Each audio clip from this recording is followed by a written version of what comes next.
Ia sudah 45 tahun hidup dalam kesunyian. Belum menikah, terlalu pemalu untuk bergaul, dan memilih ladang serta hutan sebagai satu-satunya teman. Mas Karmo percaya, hidupnya akan berakhir setenang hari-harinya, sunyi dan tanpa cerita. Sampai suatu malam, seorang gadis cantik muncul dari kabut dan memanggil namanya. Sejak pertemuan itu, Mas Karmo tak lagi sendirian. Namun hatinya mulai gelisah, karena ia tak pernah benar-benar yakin apakah gadis itu hadir untuk menemaninya dari kesepian, atau justru untuk membawanya pergi, meninggalkan dunia yang selama ini ia kenal, selamanya.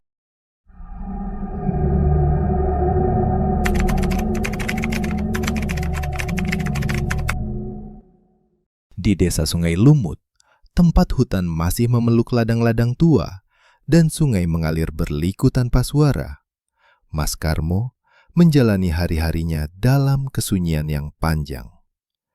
Desa itu seolah berdiri di batas waktu. Pagi datang dengan kabut tipis, siang berlalu tanpa hiruk-pikuk, dan malam turun lebih cepat dibandingkan tempat lain. Rumah-rumah kayu berdiri berjajar jarang, dipisahkan oleh kebun dan rumpun bambu yang berdesir pelan saat angin lewat. Mas Karmo berusia 45 tahun. Hingga usia itu, ia belum menikah. Bukan karena tak ingin, melainkan karena sifatnya yang terlalu pemalu. Ia jarang bergaul dengan warga sekitar, bahkan bisa dibilang hampir tak pernah. Waktunya lebih banyak ia habiskan sendiri, menyusuri hutan atau bekerja di ladang. Di balik kebiasaannya yang sunyi itu, sebenarnya Mas Karmo sering rasa kesepian, meski tak pernah ia ucapkan pada siapapun. Sebenarnya Mas Karmo bukanlah lelaki yang buruk rupa. Wajahnya biasa saja, namun matanya menyimpan ketenangan yang membuat siapapun merasa teduh saat menatapnya. Sayangnya, rasa malu selalu menahannya untuk mendekat pada orang lain. Maka ia memilih alam sebagai teman. Hari-harinya berjalan dengan pola yang sama. Bangun sebelum matahari terbit, menyusuri jalan setapak menuju ladang, lalu pulang saat senja mulai menelan langit. Itulah dunia Mas Karmo, sederhana, sunyi, dan akrab dengan kesepian yang perlahan ia terima sebagai bagian dari hidupnya. Bagi Mas Karmo, ladang bukan sekedar tempat mencari nafkah. Di sanalah ia merasa masih berguna, masih memiliki tujuan. Di antara batang padi dan pematang tanah, ia bisa berbicara pada dirinya sendiri tanpa merasa aneh. Kesunyian ladang terasa lebih jujur dibandingkan kesunyian rumah.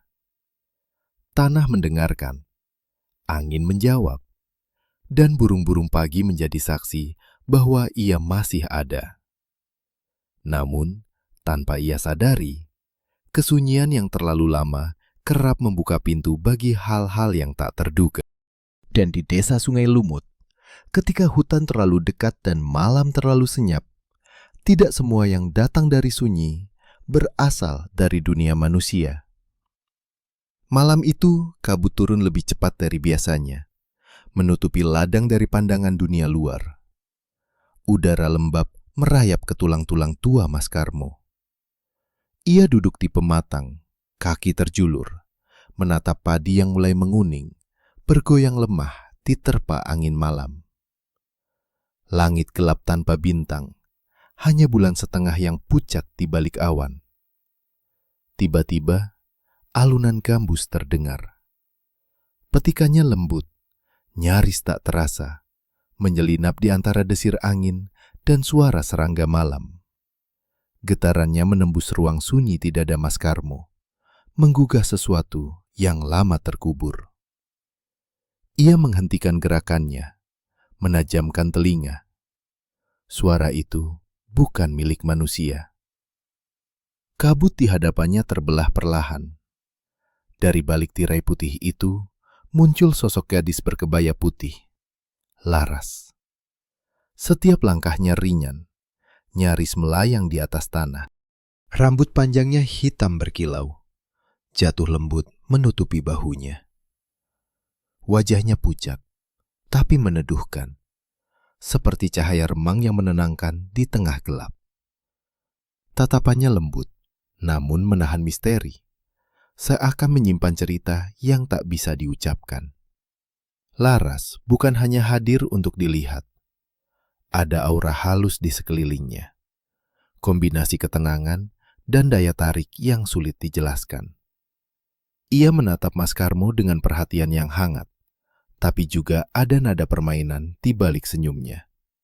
Seolah ingin melihat sampai sejauh mana lelaki tua itu akan mengikuti atau percaya padanya. "Aku Laras," ucapnya pelan. Suaranya seperti bisikan angin yang menembus ilalang.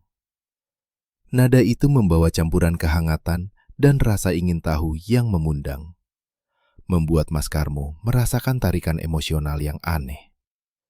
Ia ingin bertanya, ingin mundur, namun kakinya seakan menolak perintah. Laras hanya tersenyum tipis. Pandangannya memikat sekaligus lembut, lalu mengisyaratkan agar ia mengikutinya. Setiap gerak Laras menegaskan karakter halusnya. Ia lembut, namun tegas. Memikat, namun tak memaksa. Ada rasa rentan yang sengaja ditampilkan, membuat Mas Karmo merasa perlu menjaga dan menemani. Sementara di saat yang sama, ada magnet batin yang membuatnya ingin tetap dekat. Tanpa banyak kata, Laras melangkah ke hutan gelap. Tanah basah tidak menimbulkan suara di bawah kakinya. Mas Karmo berdiri perlahan. Rasa takut mengingatkan cerita lama tentang makhluk halus. Tapi rasa iba yang aneh membuatnya menuruti Laras. Kesepian yang selama ini ia pendam akhirnya mengalahkan akal sehatnya. Langkah pertamanya malam itu bukan sekedar memasuki hutan, melainkan melintasi batas antara dunia manusia dan dunia yang tak kasat mata, di mana Laras bukan hanya penuntun, tapi juga magnet yang perlahan menarik hati dan pikiran Mas Karmo. Ia hadir dengan ketenangan, daya tarik, dan misteri, membentuk karakter yang memikat, penuh rahasia, dan sulit diabaikan. Hutan berubah seketika. Gelap yang semula menelan pandangan perlahan memudar, berganti cahaya kuning lembut yang menggantung di udara seperti kabut hangat. Di hadapan mereka terbentang kampung senyap. Rumah-rumah kayu berdiri rapi, atap ijuknya berkilau samar, tanpa suara langkah, tanpa hiruk-pikuk kehidupan. Segalanya terasa hidup, namun juga tak sepenuhnya nyata.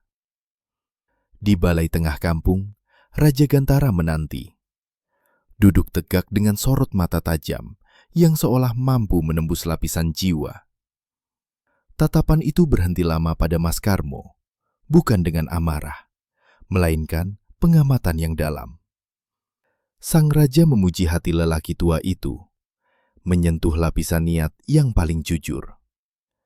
Ia menemukan kesunyian, kerinduan akan kebersamaan, namun juga ketulusan yang tak tercemar nafsu serakah. Karena itulah, Mas Karmo diizinkan kembali ke dunia manusia. Namun izin itu tidak datang tanpa ikatan. Laras akan menemaninya. Sejak malam itu, hidup Mas Karmo berubah perlahan. Nyaris tak ia sadari. Setiap pagi di ladang, Laras selalu berdiri di sisinya, menghadirkan ketenangan yang aneh sekaligus memikat.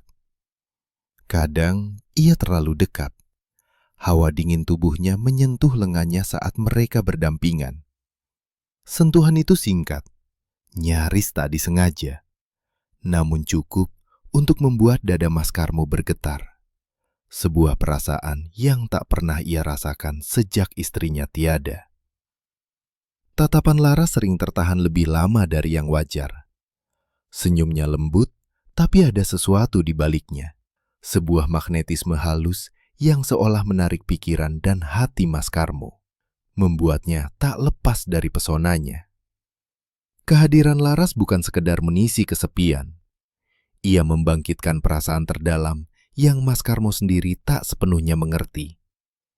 Ia merasa hidup kembali, namun sekaligus gelisah, seakan ada aturan yang dilanggar tanpa ia sadari. Hari demi hari, ketergantungan Mas Karmo pada Laras tumbuh. Ia mulai menunggu kehadirannya lebih dari sekedar teman atau penuntun. Hanya dengan berada di dekatnya, hatinya terasa ringan, pikirannya jernih. Namun, saat Laras menjauh, ada kekosongan yang sulit diterima. Ia sadar bahwa Laras bukan manusia biasa. Ada aura yang memengaruhi pikirannya, membuatnya tergantung secara emosional. Ia merasa perlu menjaga, melindungi, bahkan hanya untuk sekadar tetap dekat, meski akal sehatnya menjerit agar ia berhati-hati. Ladang Mas Karmo tumbuh subur, padi lebih hijau, batang lebih kokoh. Namun keberkahan itu datang bersama jarak antara dirinya dan warga desa. Mereka sering melihat Mas Karmo tersenyum sendiri. Matanya menatap kosong, namun hangat, seolah sedang berbicara dengan seseorang yang tak terlihat.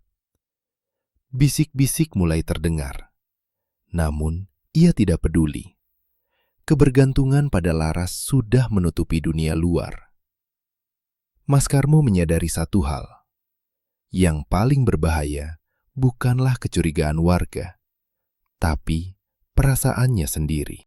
Ketergantungan yang ia rasakan bukan sekadar rasa ingin ditemani, tapi magnetisme yang tak bisa dijelaskan, yang menembus batas pikiran dan hati. Di dalam hatinya muncul rasa takut, bukan pada Laras, melainkan pada kekuatan yang membuatnya begitu tergantung, pada sosok yang tak sepenuhnya nyata, namun menuntut seluruh perhatian dan kesetiaannya. Hari-hari Mas Karmo semakin kabur antara nyata dan mimpi. Laras selalu hadir di sisi ladangnya, kadang terlalu dekat, kadang tiba-tiba menghilang entah kemana, meninggalkan hawa dingin yang menempel di kulitnya. Setiap kali Mas Karmo menatapnya, ada perasaan aneh yang tak bisa dijelaskan. Rasa aman bercampur gelisah, ketergantungan bercampur takut. Warga desa semakin menjauh. Anak-anak menoleh saat ia lewat, dan orang dewasa berbisik di belakangnya. Beberapa malam, mereka melihat cahaya putih melayang di ladang, disertai suara nyanyian samar yang membuat jantung berdetak lebih cepat. Mas Karmo sendiri tidak bisa menyangkal suara itu berasal dari Laras. Ia merasa seakan matanya tidak lagi bisa melihat dunia manusia secara utuh. Hanya sosok Laras yang selalu hadir di pikirannya, bahkan ketika ia jauh dari ladang. Laras mulai menimbulkan ketegangan yang lebih halus, menguji batas psikologis Mas Karmo. Kadang, ia menatap terlalu lama, dengan senyum yang mengundang rasa ingin mendekat namun menahan sekaligus. Kadang, ia berbicara lirih. Suaranya memeluk telinga Mas Karmo seperti mantra, membuatnya sulit memikirkan hal lain. Ia menyadari bahwa ketergantungannya bukan hanya karena kesepian, tapi karena Laras menanamkan pengaruh yang hampir tak terlihat di pikirannya. Suatu malam, Laras mengajaknya berjalan lebih jauh ke hutan daripada sebelumnya. Kabut pekat menelan langkah mereka, dan suara alam malam terasa seperti bergabung dengan bisikan Laras. Mas Karmo merasakan jantungnya berdebar cepat, bukan hanya karena gelap dan kabut, tapi karena aura Laras yang semakin dominan. Seakan setiap tarikan napasnya menyentuh hati dan pikirannya. Mas Karmo, suara Laras pelan, tapi ada nada tegas yang membuatnya menoleh. Kau tidak sendiri. Tetapi kau harus memilih. Seberapa dekat kau ingin tetap denganku? Kata-kata itu menimbulkan kebingungan yang lebih dalam. Mas Karmo tahu, ada batas yang tidak seharusnya dilintasi. Namun dorongan untuk tetap dekat dengan Laras lebih kuat dari logikanya. Ia mulai merasa seperti tersedot ke dalam dunia yang tidak sepenuhnya nyata. Dunia yang hanya Laras yang bisa menuntunnya. Malam itu, Mas Karmo pulang ke rumah dengan langkah berat. Hatinya tetap tertinggal di ladang.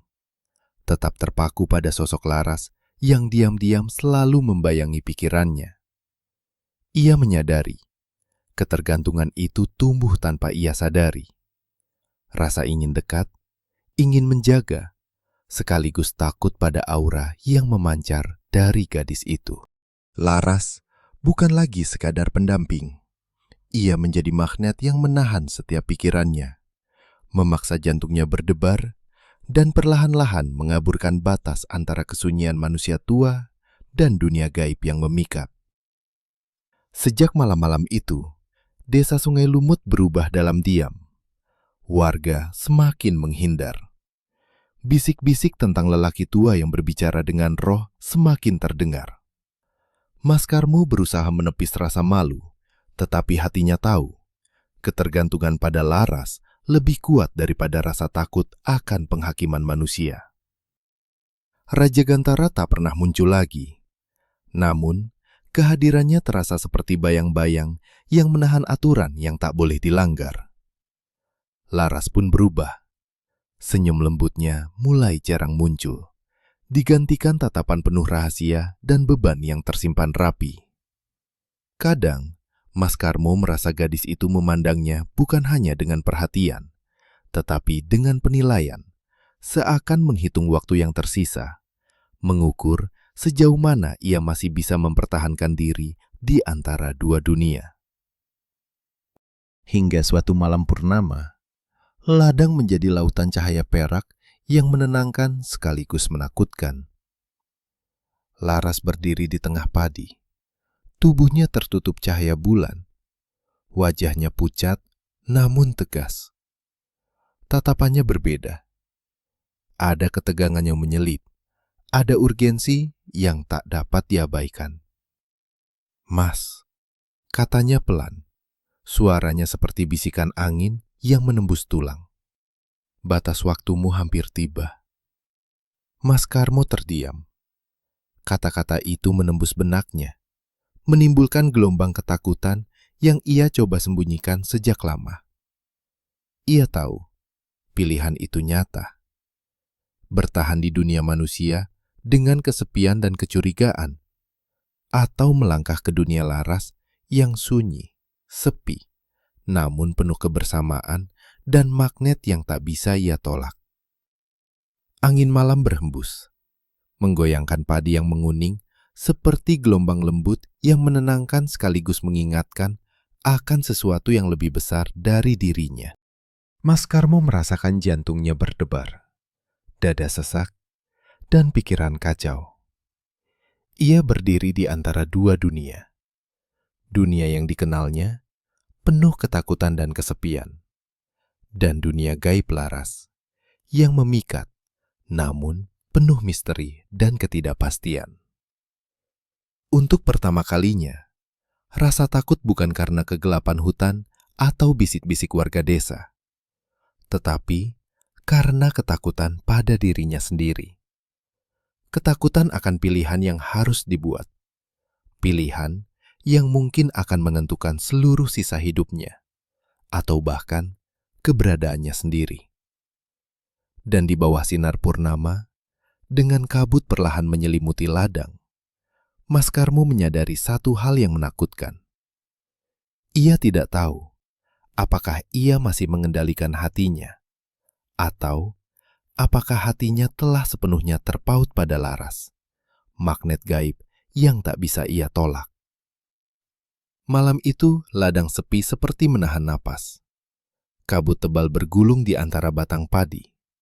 Bulan purnama menyorot Mas Karmo dan Laras dengan cahaya perak yang dingin namun memikat. Laras berdiri di depannya, diam, menunggu keputusan yang akan mengubah seluruh hidup lelaki tua itu. Tatapannya dalam, seolah membaca setiap ketakutan, kerinduan, dan rahasia yang selama ini tersembunyi di hatinya. Mas Karmo menelan ludah, dada berdebar. Ia memandang ladang yang selama puluhan tahun menjadi saksi hidupnya. Tanah yang ia olah, padi yang ia tanam, kesunyian yang ia jalani. Semua itu adalah dunia yang ia kenal, dunia yang aman meski sepi.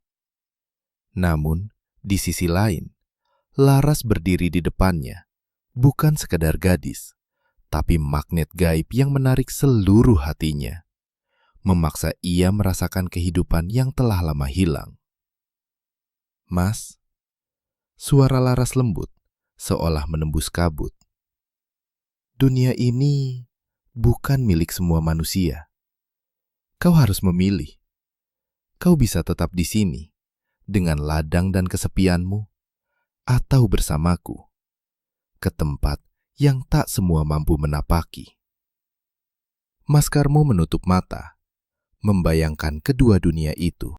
Ia merasakan ketegangan yang membakar, rasa takut kehilangan diri sendiri, rasa bersalah karena tergantung pada Laras, tapi juga rasa ingin tetap dekat dengannya, merasakan kehidupan yang selama ini hilang dari hatinya.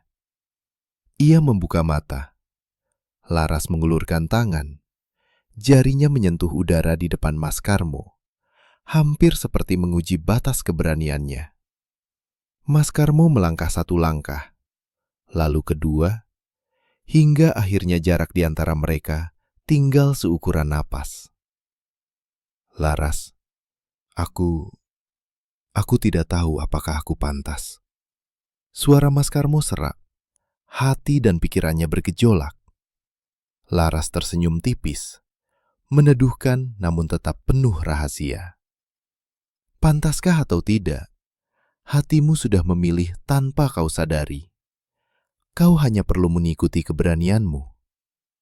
Kabut di ladang bergerak pelan, seolah membentuk jalan, membimbing mereka ke arah yang tak terlihat. Mas Karmo menatap padi yang bergoyang, desa yang sunyi, dan lalu menatap Laras. Rasa takutnya, rasa sepinya, dan rasa tergantung pada magnet batin Laras bersatu menjadi satu. Satu dorongan untuk melangkah ke dunia yang belum ia kenal. Dengan napas berat, ia meraih tangan Laras. Sekejap, kehangatan dan ketenangan menyelimuti hatinya. Rasa takut yang menyesakan perlahan mencair. Laras tersenyum, dan dalam senyumnya ada janji yang tak diucapkan. Kesepian akan berakhir, tapi hidupnya kini akan selalu terkait dengan dunia gaib yang memikat. Langkah pertama Mas Karmo menyusuri kabut adalah langkah terakhirnya di dunia lama.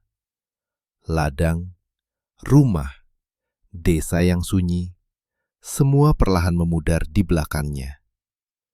Di sisi Laras, ia merasa hidup, sekaligus takut, sekaligus penasaran.